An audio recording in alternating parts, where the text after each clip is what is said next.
So very good morning students. In this topics we are going to cover a new topic here, network and security.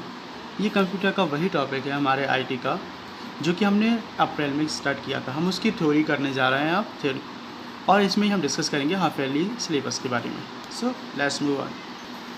चलिए let's first भी talk about the our half yearly syllabus. अब हमारे जो theory होगी वो 50 marks की होगी और 30 मार्क्स का प्रैक्टिकल होगा। अब थ्योरी में क्या क्या आएगा हम देख लेते हैं। इसमें 6 चैप्टर्स हैं HTML की, जिसमें हम टेबल को कवर करेंगे। HTML, टेबल टैग्स, एट्रीब्यूट्स, इसमें आपको कोडिंग बना के दिखानी पड़ेगी। Image tags and their attributes. CSS के बारे में थ्योरी आएगी। फॉर्म टैग्स और उसके एट्रीब्यूट्स आएंगे।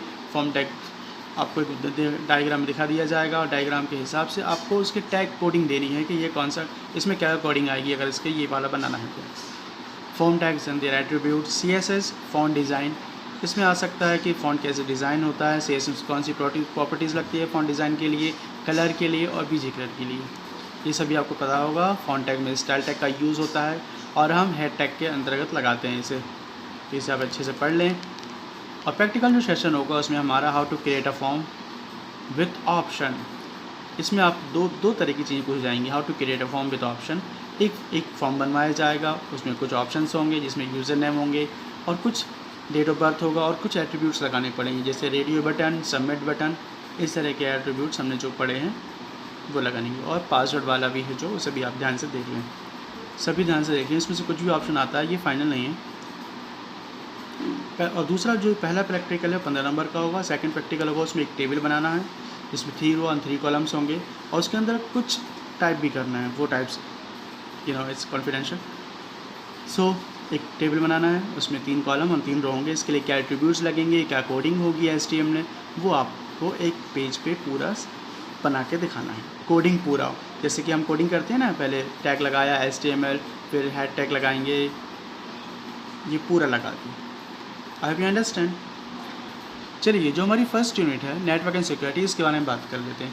अब नेटवर्क क्या होता है, जैसे कि as we all know what is a network, where 2 और many computers are connect together is called a network. They create a network. जहाँ भी एक से या 2 से ज़्यादा कंप्यूटर्स आपस में कनेक्ट होते हैं वो नेटवर्क कहलाते हैं। इसमें बहुत ज़्यादा कंप्यूटर्स भी हो सकते हैं, अनलिमिटेड भी हो सकते हैं, और जो हमारा सबसे बड़ा नेटवर्क है वो आप जानते हैं इंटरनेट होता है। और सिक्योरिटी, अब सिक्योरिटी का मतलब होता है सिंपली मीन्स सुरक्षा। अगर बहुत से कंप्यूटर आपस में कनेक्टेड हैं तो उन्हें सुरक्षा कैसे मिलेगी।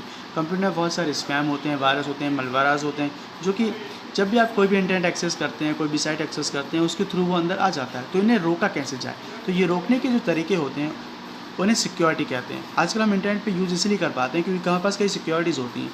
कुछ सिक्योरिटीज़ हमें इंटरनेट के द्वारा प्रदान की जाती हैं, कुछ सिक्योरिटीज़ हम खुद खरीदते हैं, जैसे कि एंटीवायरसेस, ये भी सिक्योरिटीज़ होती हैं। ये सभी बेसिकली काम करती हैं इंटरनेट से सुरक्षा देने के लिए, क्योंकि कंप्यूटर में, इंटरनेट में बहुत सारे स्पैम वायरसेस फैले होते हैं। हर एक साइट पे क्लिक करने के बाद ये स्पैम वायरसेस हमारे इंटरनेट के थ्रू हमारे PC में एंटर करने की कोशिश करते हैं। तो इन्हें रोकने के लिए हम कई तरह के एथिक्स बनाए गए हैं कंप्यूटर्स में, इंटरनेट में। तो ये क्या क्या है, डिवाइसेस और सिक्योर सॉफ्टवेयर्स क्या क्या होते हैं, इनके बारे में हम बात करेंगे। नेटवर्क सिक्योरिटी से रिलेटेड आप समझ गए होंगे नेटवर्क सिक्योरिटी क्या है। नेटवर्क में किसी प्रकार की हानि ना हो, कोई हार्म ना हो, कोई वायरस एंटर ना करे, इसे रोकने के लिए कई तरीक़ा की सिक्योरिटीज़ बनाई गई हैं, उनके बारे में बात करेंगे। इसमें कुछ मोबाइल सिक्योरिटीज़ भी हैं, कुछ ब्राउज़र सिक्योरिटीज़ हैं, कुछ इंटरनेट ऑनलाइन सिक्योरिटीज़ हैं। Now first we understand what is cyber space. इसके अंतर्गत हम समझेंगे पहले साइबर एथिक्स क्या होते हैं। Cyber ethics is related to the behaviour of the internet. Internet पे जब साइट खुलती है वो कैसे बिहेव करती हैं, and that is behave also depend on us, that how we have to treat on the internet, which site we have to access, which site we don't have to access, which source we should apply and which source code we should not apply. Source code वो होते हैं जब internet पे हम कोई सी website open करते हैं, उसका एक सोर्स कोड होता है। किसी भी वेबसाइट पर राइट क्लिक करके सोर्स कोड को एंटर किया जा सकता है। जैसे कि हम HTML में प्रोग्राम बनाते हैं, कोडिंग करते हैं, वो पूरा कोडिंग अगर हम किसी वेबसाइट को कॉपी करना चाहते हैं तो वो पूरा कॉपी कर सकते हैं। लेकिन ये साइबर में एक क्राइम है क्योंकि हम किसी वेबसाइट का क्लोन तैयार कर रहे हैं। तो हमें cyber ethics is related to हमें कैसे बिहेव करना है इंटरनेट पे, किस साइट कौन सी बिहेव करती है, कुछ साइटें ब्लॉक कर दी जाती हैं, ये सब इंटरनेट साइबर एथिक्स में ही आती हैं। अब cyber safety, defining how one operates online it includes rules guidelines how to keep personal information safe and limited. अब ये रिलेटेड है कि हमें कौन सी साइट हम पासवर्ड जो भी यूज़ करते हैं यूज़र पासवर्ड वो हमेशा सेफ रखना चाहिए, किसी के साथ शेयर नहीं करना चाहिए। अब cyber security involving task undertaken on the computer to keep it secure from people who wish to harm it और use data store on it unlawfully. This includes installing virus software and firewalls. अब कई ऐसी साइटें होती हैं, कई ऐसे browsers होते हैं जो आपको इंटरनेट पर पासवर्ड सिक्योर कर लेते हैं, हम ना चाहते हुए हमें पता भी नहीं चलता, और वो कब पासवर्ड और यूज़र आई सिक्योर कर लेते हैं तो हमें पता भी नहीं चलता। तो ये हमें अननोइंगली किसी भी साइट पे हमें पासवर्ड शेयर नहीं करना है, लॉगिन नहीं करना है, और किसी भी जो साइट के बारे में हम जानते ही नहीं है, जो HTTPS नहीं है, वो साइट सिक्योर साइट नहीं है, उस पर कभी भी ऑनलाइन पेमेंट नहीं करना चाहिए, या उसके थ्रू ऑनलाइन पेमेंट भी नहीं करना चाहिए, क्योंकि समटाइम्स क्या होता है कि ये ब्राउज़र्स की क्लोनिंग बना के भी डाल दिए जाते हैं, जिसके द्वारा हमारा user and password third party के पास शेयर हो जाता है। ये सभी साइबर स्पेस के अंतर्गत आते हैं। अब सब सॉफ्टवेयर सिक्योरिटीज़ में अब क्या क्या आते हैं, इसमें पहला होता है सॉफ्टवेयर लाइसेंस। ये भी हम सब सिक्योरिटी की बात कर रहे हैं। सॉफ्टवेयर लाइसेंस क्या होता है, अब क्या होता है कि बहुत से सॉफ्टवेयर बनाए जाते हैं कंपनी के द्वारा, तो वो सॉफ्टवेयर को पासवर्ड प्रोटेक्ट कर दिया जाता है, जिसके द्वारा किसी भी पार्टवेयर को क्रैक नहीं कर सकता। लेकिन आजकल कई ऐसे सॉफ्टवेयर भी आते हैं जिसके द्वारा हम किसी भी सॉफ्टवेयर को उसको कीज़ को मॉडिफाई करके क्रैक कर सकते हैं, उसके सॉफ्टवेयर को यूज़ कर सकते हैं, पेइंग सॉफ्टवेयर्स को भी। ये सॉफ्टवेयर एक लीगल एग्रीमेंट होते हैं जिसके द्वारा इन्हें क्रैक करना गैर कानूनी होता है। As we know the definition, the software license is a legal agreement about an application. It is between अब 1.3 open sources and freeware and shareware. अब ये क्या होते हैं, वो सॉफ्टवेयर होते हैं जिसके द्वारा हमें सोर्स कोड मिल जाता है। अब ये सिक्योरिटी इनमें कम होती है क्योंकि इनके द्वारा हमें सोर्स कोड मिल जाता है। सोर्स कोड वो होता है जिसके द्वारा हम किसी भी वेबसाइट में उसमें लीगली चेंजेस कर सकते हैं। तो अगर सोर्स कोड वो प्रोवाइड कर रहा है कोई वेबसाइट वाला, कोई सॉफ्टवेयर वाला, तो इसका मतलब ये है कि उसके लीगल फ्री है, तो इसका आप लीगली इसको यूज़ कर सकते हैं। हम उसमें कोई भी सोर्स कोड में चेंजेस कर सकते हैं। अगर हमें अच्छी कोडिंग आती है तो उसमें हम कई नए ऑप्शन भी बना सकते हैं। तो ये भी एक सॉफ्टवेयर लाइसेंस के अंतर्गत आता है। कुछ ओपन सोर्सेज वेबसाइट्स होती हैं जैसे लाइक लाइनक्स हुआ, उबंटू हुई, ये ओपन सोर्सेज विंडोज़ होती हैं, लेकिन ये काफ़ी कोड बेस पे होती हैं तो इन्हें चलाना काफ़ी मुश्किल होता है, इसलिए बहुत सी जगह विंडोज़ का यूज़ किया जाता है इंस्टेड ऑफ लाइनक्स। लेकिन लाइनक्स फ्री है तो लाइनक्स यूज़ करना चाहिए। विंडोज़ हमें काफ़ी इसके पैसे देने पड़ते हैं, लेकिन विंडोज़ का भी हम काफ़ी पुराना वर्जन यूज़ करते हैं। ये कह लीजिए हम क्रैक वर्जन यूज़ करते हैं। इसके द्वारा हम विंडो को ख़रीदना नहीं पड़ता, आराम से विंडो 150 रुपये में मिल जाती है। लेकिन अगर आप लीगली विंडो खरीदते हैं, इसे लाइसेंस का लेते हैं, इसकी कीज़ लेते हैं, तो हमें ये अराउंड 10,000 से 12,000 के अंतर्गत एक विंडो मिलती है। तो इसे अगर आप विंडो यूज़ कर रहे हैं और आपके लाइसेंस विंडो नहीं है तो भी ये इनलीगल है, इस पर आप पे केस हो सकता है, कंपनी आपके फ्रॉड केस कर सकती है। तो ये सॉफ्टवेयर में कीज़ लगाई जाती हैं, पासवर्ड दिए जाते हैं, प्रोडक्ट की जनरेट की जाती है। ये सॉफ्टवेयर लाइसेंस कितने प्रकार के होते हैं और क्या क्या होते हैं, इनके बारे में बात कर लेते हैं। Proprietary licence where the copyright stay with the producer and the user is granted the right to use the software। अब ये प्रोडक्ट इसके अंतर्गत आता है कि ये प्रोडक्ट की जो भी है वो प्रोडक्ट बनाने वाले के पास होगी, और इसे आपको यूज़र को लेने के लिए, शेयर करने के लिए एक अमाउंट देना पड़ता है, जिससे इस लाइसेंस का पूरा एक्सेस ग्रांट किया जाता है यूज़र को। Second, GNU granted public licence. So, which are agreements under which open source software is usually licensed? It allows end users to change the source code, so open source software is usually licensed. It allows end users to change the source code, but the changes code too must also be made and available under a GNU। अब source code की हम बात कर रहे थे। कुछ जो open source softwares होते हैं कुछ विंडोज़ होती हैं, लेकिन इनके द्वारा भी कुछ पॉलिसीज़ होती हैं कि आप इस हद तक ही इसमें चेंजेस कर सकते हैं, और एक GNU GPL लाइसेंस इसके बाद अंतर्गत ग्रांटेड होता है। तो ये ज़्यादा कुछ खास नहीं है। GNU ग्रांटेड हमें एक मिल जाता है, इसके द्वारा हम करने के बाद किसी भी सोर्स कोड में कर सकते हैं। लेकिन आप जो करते हैं, आप सोर्स कोड में किसी भी तरह का चेंजेस करने के बाद वो सोर्स कोड भी अपडेट हो जाता है, मतलब कोई दूसरा थर्ड पार्टी भी उसे यूज़ कर सकती है। Third is end user licence agreement. Indicates the terms under the which is end user may use the software। इसके अंतर्गत होता है कि इसके द्वारा मतलब जब भी कोई सॉफ्टवेयर लेते हैं टर्म्स एंड कंडीशंस होती हैं, इसमें हमें टिक करना पड़ता है। मतलब जो भी सॉफ्टवेयर टर्म्स कंडीशन है जैसे आप यूज़ कर सकते हैं, हम उसे मान रहे हैं।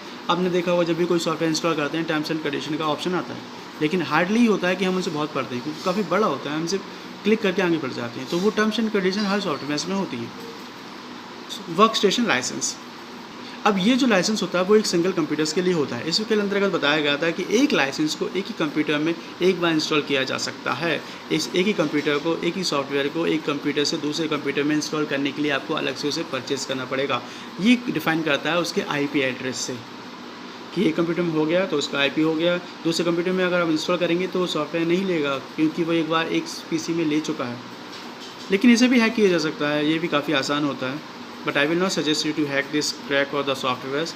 Be ethics and rules and follow the rules. Correct use license. अब इसमें क्या होता है, हमें कोई भी इंस्टॉल करने के बाद एक परमिशन दिया, हमें एक हार्डवेयर को, हमें पूरे कंप्यूटर्स में हार्डवेयर सॉफ्टवेयर को परमिशन देनी पड़ती है कि हम इस सॉफ्टवेयर को यूज़ कर रहे हैं। इससे हमारी डिवाइसेस अश्योर हो जाती है कि हमारे पास ये सॉफ्टवेयर आने वाला है। अब इसमें क्या होता है, जैसे कि पहले ऊपर वाला था वर्क स्टेशन लाइसेंस जो एक ही कंप्यूटर्स में हम यूज़ कर सकते थे। इसमें और भी डिवाइसेस को और कंप्यूटर्स में यूज़ करने के लिए सॉफ्टवेयर अलाउ करता है, लेकिन कुछ कंडीशंस के साथ। जैसे कि हुआ 4 PC में कर सकते हो, 5 PC में कर सकते हो, 1 साल के लिए करते हो, ये किसी कंडीशंस होती हैं। अब जो सॉफ्टवेयर लाइसेंस होते हैं, कुछ साइट लाइसेंस होते हैं। Site licence permit the user to software और any computer of a specific site.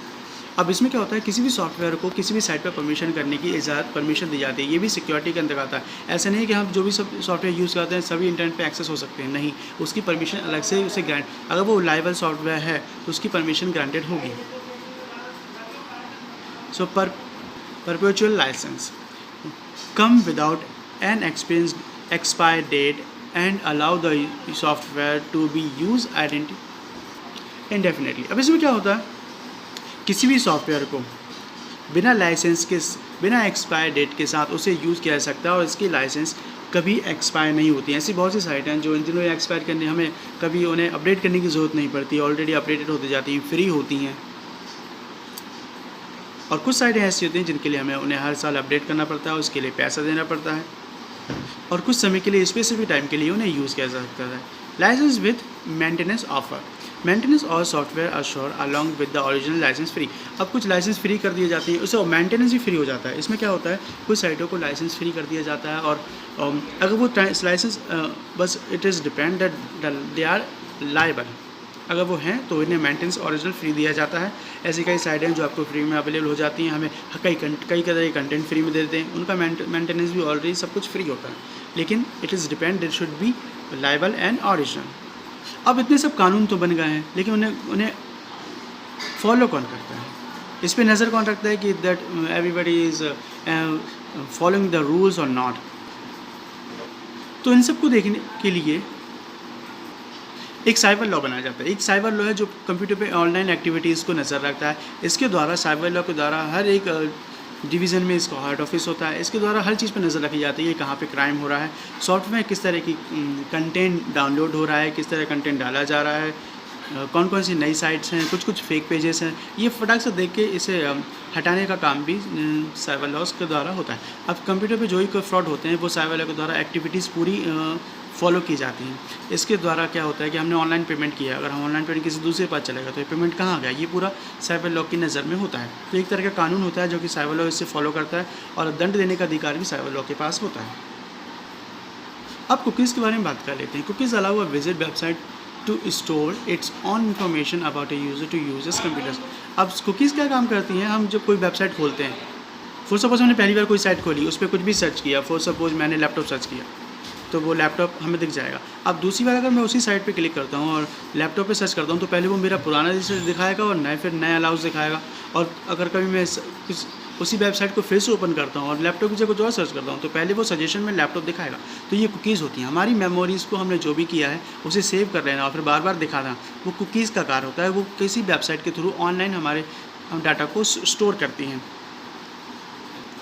अब हैकर्स एंड क्रैकर्स, ये काफ़ी इंटरेस्टिंग टॉपिक है, इसके हम बात करते हैं। Hackers are peoples with computer program skills who use their knowledge to gain unauthorised access to data in a system computer. अब हैकर्स वो होते हैं, वो लोग होते हैं जो कंप्यूटर में इस अपनी नॉलेज के दम पर अनऑथराइज, जहाँ पे एक्सेस प्रदान नहीं है, फिर भी डाटा को एक्सेस कर लेते हैं।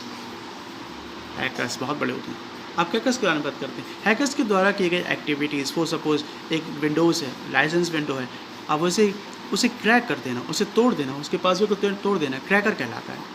तो क्रैकर्स उसे किसी भी चीज़ को मॉडिफाई कर देना, किसी सॉफ्टवेयर को मॉडिफाई कर देना अकॉर्डिंग टू यू, तो वो क्रैकर होते हैं। इसलिए उस बोलते हैं किसी सॉफ्टवेयर का क्रैक वर्जन क्रैक कर दिया, इसका मतलब है वो उसे टूट गया है, पासवर्ड तोड़ के हमें प्रदान कर देना।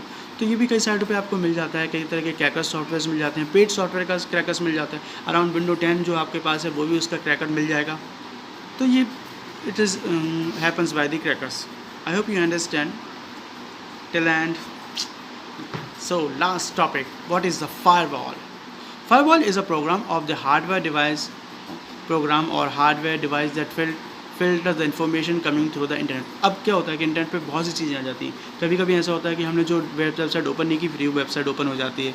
कई बार कुकीज़ हमारे पास सेव होने लगती हैं। तो ये सब चीज़ें एक्टिविटीज़ ना हो, हर कोई वेबसाइट हमारे से ओपन ना हो, क्योंकि हैकर्स यही करते हैं, आपसे इंटरनेट पे एक्सेस कर देते हैं, कोई भी वेबसाइट की ऑलरेडी ओपन ऑटोमेटिक ओपन हो जाती है, डाटा ऑटोमेटिक डाउनलोड होने लगता है। तो ये सब पे निगरानी रखता है फायरवॉल। फिर वो एक सॉफ्टवेयर होता है जो कि हमें एक फ़िल्टर्स प्रदान करता है। ये हमें एक फ़िल्टर देता है। इसके थ्रू क्या होता है कि हमारे पास कंप्यूटर में एक्टिविटीज़ वही होती हैं जो हम अलाउ करते हैं, और जिसे हमें अलाउ नहीं किया, फॉर सपोज हमने किसी साइट को बैन कर दिया, अनसब्सक्राइब कर दिया, तो वो साइट हम बाद में हम एक्सेस नहीं कर सकते, या हम उसे अलाउ नहीं करते कि वो हमारे कंप्यूटर में फिर से एक्सेस हो। ये फायरवॉल का काम होता है। ये एक तरह का सॉफ्टवेयर होता है जो हर पीसी में आता है। Cyber ethics. Cyber, the explosion of social networking and the common practice of sharing the position of information online have changed the way people communicate. It examines the impact of the not only the internet or computer machines, but also private computers networks are interconnected communication technology. Cyber ethics में ये होता है कि कई प्रकार के computer आपस में कनेक्ट होते हैं, वो एक ही जगह के कंप्यूटर हो सकते हैं, बाहर के कंप्यूटर्स होते हैं, तो इनको को सिक्योरिटी प्रदान करना साइबर एथिक्स के थ्रू आता है, साइबर एथिकल्स के थ्रू आता है, जो हमें किस तरह के इंटरनेट पे किस तरह से हमें बिहेव करना है, ये सब साइबर एथिक्स में आता है। So good luck for your exam. Half yearly exam हो गया, इससे रिलेटेड आपको कोई भी क्वेश्चन हो that you can ask me any time. My numbers 24/7, you can call me. Thank you. एवन एक हाफ ईयरली पे एक मैं सिलेबस टॉपिक और बना के दे दूंगा, जिससे you will have to understand that how we conduct the exams, किस तरह से आएगा हमारा पेपर्स। Good luck.